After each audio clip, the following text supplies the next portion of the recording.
Hello students, आज हम लोग हिंदी साहित्य सागर से चैप्टर नंबर 9 और असाइनमेंट नंबर 4 पढ़ेंगे, जिसका नाम है चलना हमारा काम है। इस कविता के कवि हैं श्री शिव मंगल सिंह सुमन।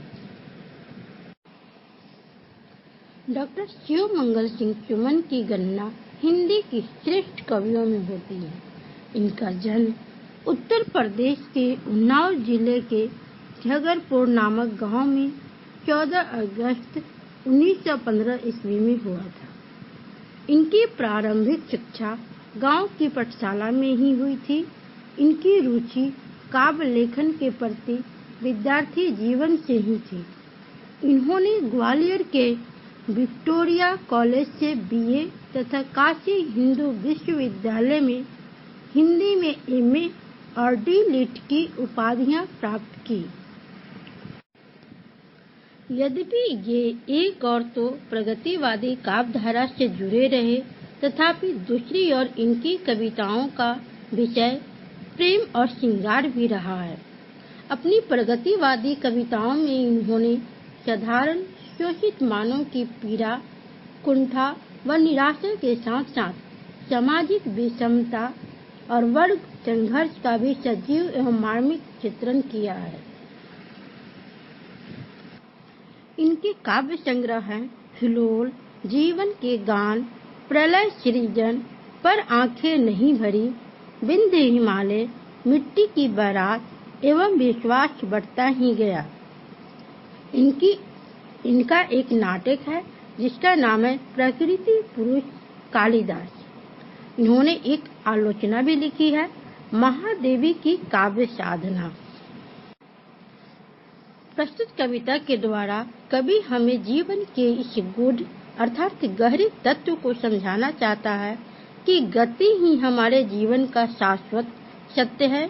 सरल शब्दों में हम कह सकते हैं कि चलना जिंदगी का दूसरा नाम है।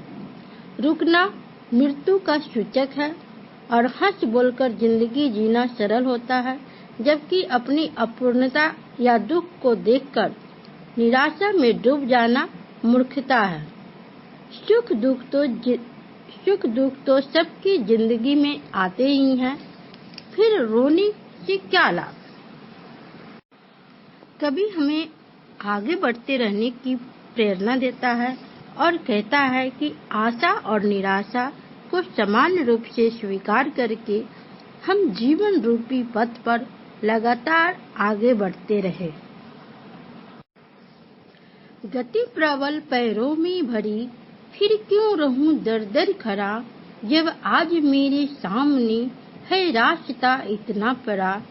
जब तक न मंजिल पा सकूं तब तक मुझे न विराम है, चलना हमारा काम है। कभी कहता है कि उस ईश्वर ने मेरे पैरों में तेज रफ्तार भर दी है, अर्थात मेरे पैरों में इतनी शक्ति भर दी है, इसी कारण किसी जगह पर या हर दरवाजे पर रुक जाना मुझे ठीक नहीं लगता।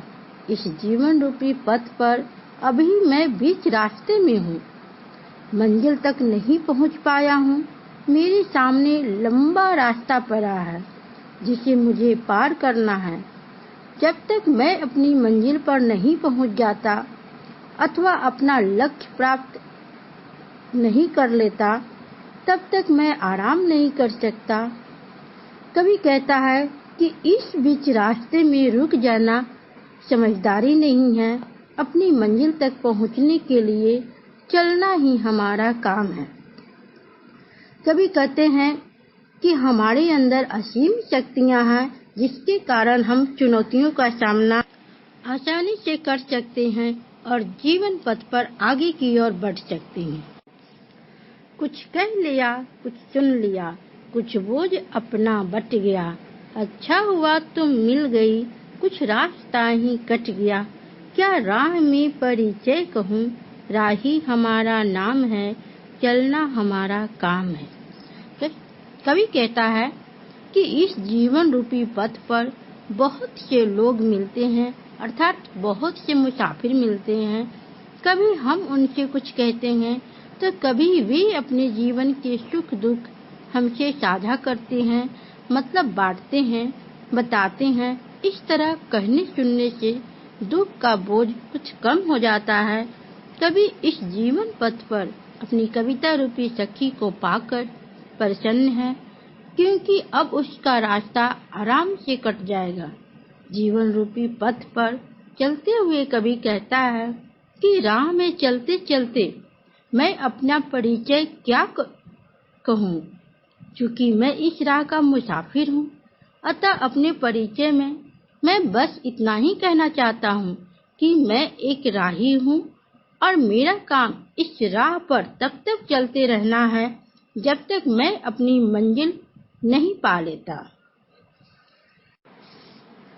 जीवन अपूर्ण लिए हुए, पाता कभी खोता कभी, आशा निराशा से घिरा, हंसता कभी रोता कभी, गति मति न हो अवरुद्ध, इसका ध्यान आठों याम है, चलना हमारा काम है।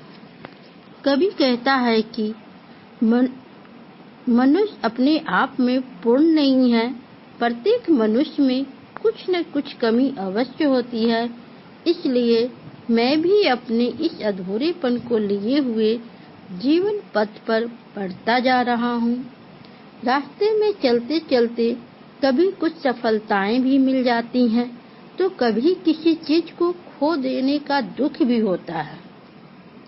इस तरह आशा निराशा अर्थात खुशी और गमों से घिरकर कभी मैं अपनी सफलता पर हंसता हूँ तो कभी अपनी असफलता पर रोता हूँ। मेरी परिस्थितियाँ जैसी भी हो, पर मैं यह बात हमेशा ध्यान रखता हूँ कि मेरी बुद्धि लगातार चिंतन में लगी रहे। बुद्धि के चिंतन की रफ्तार कभी मंद ना हो अथवा रुके नहीं अथवा कुंठित ना हो। दिन रात मेरा यही प्रयास रहता है कि मैं कभी अपनी असफलताओं के दुख से दुखी होकर कहीं रुक न जाऊं, क्योंकि आगे बढ़ना ही जीवन है और रुक जाना निराशा का सूचक, रुकना जड़ता का प्रतीक है। इस विश्व प्रहार में किसको नहीं बहना पड़ा, सुख दुख हमारी ही तरह किसको नहीं सहना पड़ा। फिर व्यर्थ क्यों कहता फिरूं, मुझ पर विधाता वाम है, चलना हमारा काम है। कभी कहता है कि इस विस्तृत संसार में कौन ऐसा मनुष्य है जिसे असफल होने पर अथवा कुछ गलत करने पर ताने ना सुनना पड़ा हो। ऐसा कौन है जिसे संसार के अनुसार चलना ना पड़ा हो। अर्थात ऐसा कोई भी मनुष्य नहीं है जिसने संसार के विरुद्ध जाकर अपना जीवन जिया हो। कभी स्वयं को तसल्ली देते हुए कहता है कि जब सभी मनुष्य ऐसा ही जीवन जीते हैं, सभी मनुष्य मेरी ही तरह सुख दुख को सहते हैं, तो फिर मैं बेकार में किसी से शिकायत क्यों करूं कि ईश्वर मुझसे नाराज है, इसी कारण मुझे दुख है, अथवा मेरा भाग खराब है जिसके कारण मुझे कष्ट झेलने पड़ रहे हैं। सुख दुख तो जीवन का एक भाग है जो सभी के जीवन में आता जाता रहता है। इसमें दुखी होने की क्या बात है। जब तक हम अपने लक्ष्य को प्राप्त नहीं कर लेते, तब तक चलना ही हमारा उद्देश्य होना चाहिए। मैं पूर्णता की खोज में दर दर भटकता ही रहा, प्रत्येक पग पर कुछ न कुछ रोरा अटकता ही रहा। निराशा क्यों मुझे, जीवन इसी का नाम है, चलना हमारा काम है। कभी कहता है कि अपने अंदर की कमियों को दूर करने के लिए मैं दर दर भटका।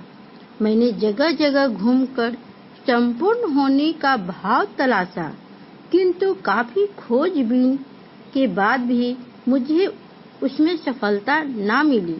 कदम कदम पर मुझे बाधाओं का सामना करना पड़ा, अर्थात मुश्किलों का सामना करना पड़ा। जिसके कारण मेरा मन निराशा से भर जाता था। बार बार मैं यही सोचा करता कि मुझे ही निराशा क्यों मिली, क्या मेरी किस्मत में ये निराशा ही है। किंतु तभी मेरी अंतर आत्मा मुझे यह कहती है कि यही तो जीवन है, लगातार कर्म करना और चलते रहना ही हमारी नियति है, अर्थात हमारा भाग्य है। साथ में चलते रहे, कुछ बीच ही से फिर गए, गति न जीवन की रुकी, जो गिर गए सो गिर गए, रहे हरदम उसी की सफलता अविराम है, चलना हमारा काम है। कभी कहता है कि जीवन के इस पथ पर हमें अनेक मुसाफिर मिलते हैं, सभी का स्वभाव व व्यवहार भिन्न भिन्न होता है, अर्थात अलग अलग होता है। कुछ लोग साथ चलते रहते हैं तो कुछ आधे रास्ते से ही वापस लौट जाते हैं। कभी हमें समझाना चाहता है कि हमारे रुकने या लौट जाने से जीवन की गति नहीं रुकती। कुछ लोग ऐसे भी होते हैं जो चलना तो बहुत जोश में शुरू करते हैं, किंतु एक बार यदि वे गिर गए तो फिर से उठने की हिम्मत नहीं जुटा पाते, अर्थात एक बार की असफलता ही उन्हें इतना तोड़ कर रख देती है कि वे दोबारा प्रयास करने की हिम्मत नहीं जुटा पाते, कोशिश नहीं कर पाते। पर जो हरदम प्रयास करता रहता है, चलता रहता है, वास्तव में सफलता उसी को प्राप्त होती है। और कठिन परिश्रम के बाद मिलने वाली सफलता बहुत सुंदर और सुखदायी होती है। कभी हमें प्रेरित करते हुए कहता है कि हमारा काम चलना है, इसलिए हमें निरंतर चलते रहना चाहिए। कवि के अनुसार संसार में 3 तरह के लोग होते हैं। पहले वो जो बाधाओं के डर से काम शुरू ही नहीं करते, दूसरे वो जो काम तो शुरू करते हैं किंतु बाधाओं के भय से बीच में ही अधूरा छोड़ देते हैं, और तीसरे वो जो काम शुरू करते हैं और बाधाओं से डरे बिना ही उसे पूरा करके ही छोड़ते हैं। कवि के अनुसार तीसरी श्रेणी के लोग श्रेष्ठ और उनकी सफलता बहुत सुंदर होती है। Thank you.